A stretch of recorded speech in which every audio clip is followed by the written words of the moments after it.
회장님, 네. 오늘은 이제 수원 부동산에 대해서 전망이 어떤지 한번 알려주시겠습니까? 네. 불이익 기준? 네, 불이익 기준으로 해서. 네. 초보자들 기준으로. 자, 그러면 수원시로 가보겠습니다. 네. 자, 수원시로 왔습니다. 자, PC 켰고.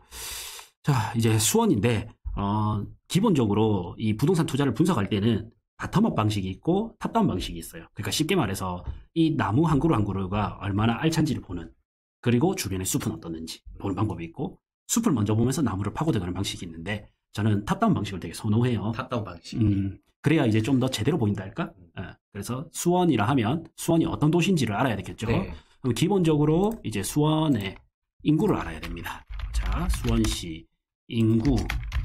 수원시 인구를 연도별로 우선 보니까 2013년부터 17년까지는 좀 늘었죠. 네. 120만 명. 그러다가 조금씩 빠져요. 그래서 지금은 119만 명까지. 이때 빠졌어요. 21년까지. 그리고 많은 편이 남았죠. 네. 그래서 뭐 용인이 107만, 고양이 또 107만, 화성이 92만이니까 경기도 내에서도 뭐 특별시를 제외하면 경기도 내에서는 가장 좀 인구가 많죠. 그리고 지방의 이런 대도시들이랑 비교해도 웬만한 강력시급이에요. 그래서 뭐 예를 들면 울산시다. 울산 또 110만. 울산보다 많죠. 그다음 뭐 지방 광역시를 제외하면 또 제일 인구가 많은 데가 창원인데, 창원도 지금 감소 중이거든요. 그래서 창원보다도 또 인구가 많아요.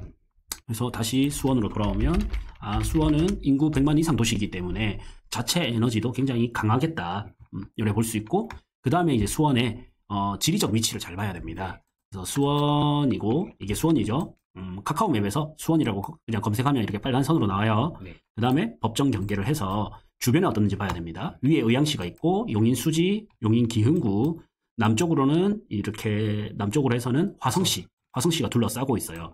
그래서 땅 자체는 화성이 수원보다 훨씬 큰데, 이 경제권이랄까, 경제적 힘이랄까, 이거는 사실 화성이 수원의 영향을 굉장히 많이 받아요.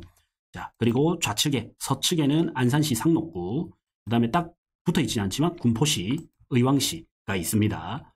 그런데 여기서 우리가 알아야 되는 거는 도시 연담화라고 해서 이런 거예요. 수원시 자체를 먼저 볼 것이냐, 아니면 수원은 서울에서부터 영향을 받아서 서울에서 미치는 에너지를 받는 게 더 클까, 수원 자체 에너지가 더 클까, 이걸 봐야 되는데, 수원 같은 경우에는 서울의 영향을 받는 게 더 큽니다. 네. 그래서 서울에서는 어떻게 접근해야 되는지 이런 걸 봐야 돼요. 그래서 항상 수도권은 이 도시 연담화라고 해서 처음 들어보시죠? 네. 처음 들어보시는 분이 있겠죠. 강장군님은 알지만. 네. 네. 그래서 도시 연담화라고 해서 중심 도시의 팽창과 시가의 확산으로 인하여 주변 중소도시의 시가지와 서로 달라붙어 거대 도시가 형성되는 현상이다. 그래서 여러 개 도시가 하나의 거대 도시가 되는 거예요. 근데 이때 두 가지가 있거든요. 제가 여기서 좀 더 크게, 자, 요 정도 하면 더 잘 보이겠네요. 도시 연담화라고 해서 두 가지가 있는데, 연담화된 도시들이 기능을 서로 분담하여 하나의 도시 기능을 발휘하는 경우가 있고, 그 다음에 하나의 도시가 우위를 확보하게 되어서 상대 도시를 아예 종속되거나 교회화되는 경우도 있다. 네. 수도권은 요 후자 쪽입니다. 지방은 거의 선자 쪽이 많아요.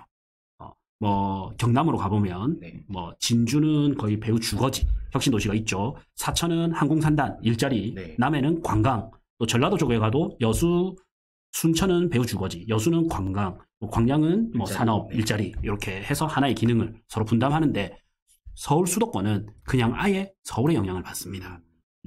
그래서 수원의 뭐 부동산의 분위기도 중요하지만 사실 서울에서 내려오는, 퍼져가는 이런 분위기를 잘 봐야 됩니다. 결론은 이제 서울의 강남이 어떻게 보면 중심이 되고 여기에 이제 종속되는 곳이 수원이다. 그렇죠. 그런 말이죠. 예. 그래서 수도권을 볼 때는 교통망이 가장 중요해요.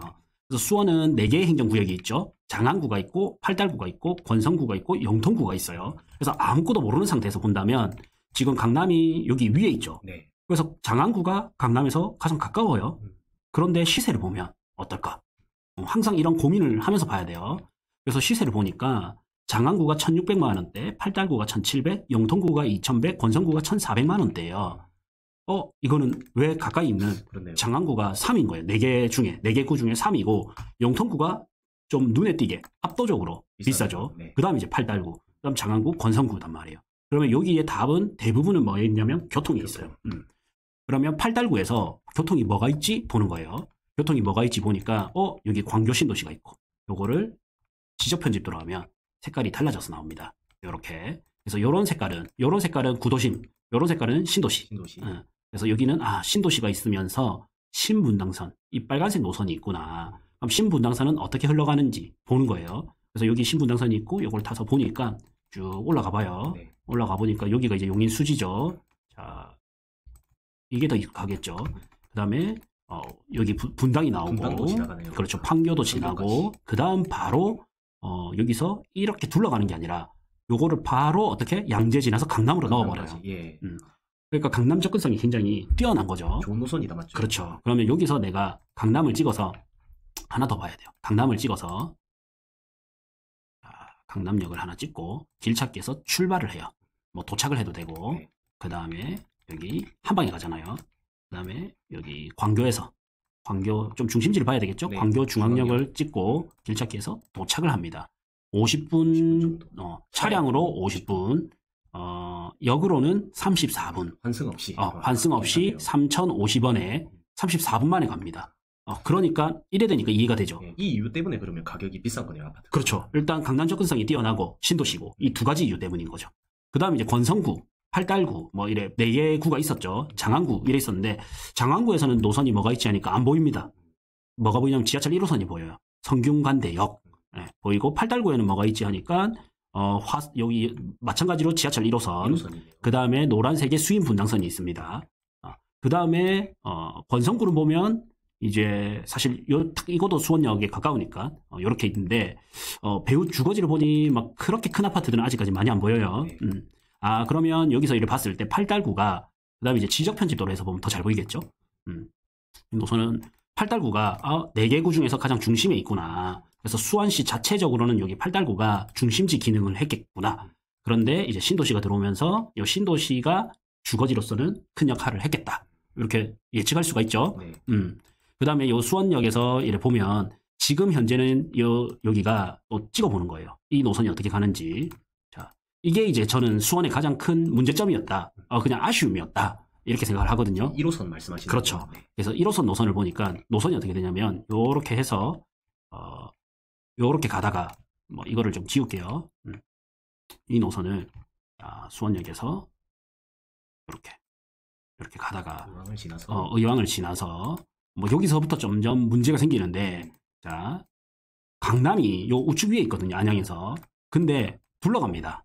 강남을 기준으로 봤을 때는. 아쉽네요. 예. 그러니까 이 구도시, 이 지하철 1호선은 옛날에 생긴 거기 때문에 옛날의 서울 도심, 지금도 서울 도심 역할이지만 옛날에 역할이 더 컸던 이렇게 용산과 서울역을 지나가요.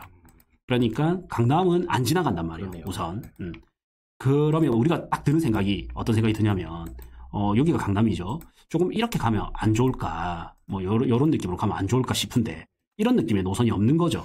그나마 여기서 환승하면 4호선으로도 환승이 되는데 이 4호선에서는 다시 사당에서 환승을 해야 강남으로 가는 거예요. 그러니까 좀 불편하죠. 그러니까 팔달구가 영통구보다 저렴한 이유가 좀 나오게 되죠. 그 다음에 요 노란색 노선 있죠. 이게 수인분당선입니다. 요 수인분당선은 자, 요렇게 노선을 따라서 보면 좀 둘러갑니다. 위로 안 가고 이렇게 밑으로 내려가죠. 밑으로 내려가서 여기 상갈역 지나서 기흥역 지나서 한참 둘러가네요. 그냥 바로 가는 게 아니라. 그래서 요렇게 해서 어떻게 보면 경부축 라인으로 합류하게 돼서 또 노란색 여기서도 또 둘러가네요. 네, 요렇게 둘러서 강남으로 이렇게 안 꺾이고 모란역 지나서 여기 어디고 복정역 또 지나서 조금 아쉽다. 네, 수서역 지나서 아쉽죠. 네, 물론 이제 우리가 강남만 중심으로 봐서 그런 거고 여기 주민들이 이용하기 위해서는 이렇게 노선이 필요하니까. 그러면 얼마나 걸릴까 봐야 되겠죠. 여기는 강남권으로는 들어가는데 시간이 좀 오래 걸릴 것 같죠. 그래서 찍어보는 거예요. 길 찾기 출발. 자, 우리 불인이 기준으로 보는 겁니다. 자, 여기 선릉역이 나오죠. 선릉역에 이제 수인분당선이 지나기 때문에 2시간 걸리지 않을까? 1시간 15분. 2배 이상 걸리죠. 그렇네요. 아까 이제 빨간색 노선 신분당선보다는 수인분당선 노란색이 2배는 정도 걸리죠. 그래서 좀 아쉬운 거예요. 근데 이제 그러면 항상 이 도시를 발전시킬 때는 어떤 게 있냐면 일단 구도심을 개발시켰죠. 이걸 다시 지울게요. 자, 구도심을 개발시켰는데 우리가 여기서 상권과 학군 이런 걸 기본적으로 봐야 돼요.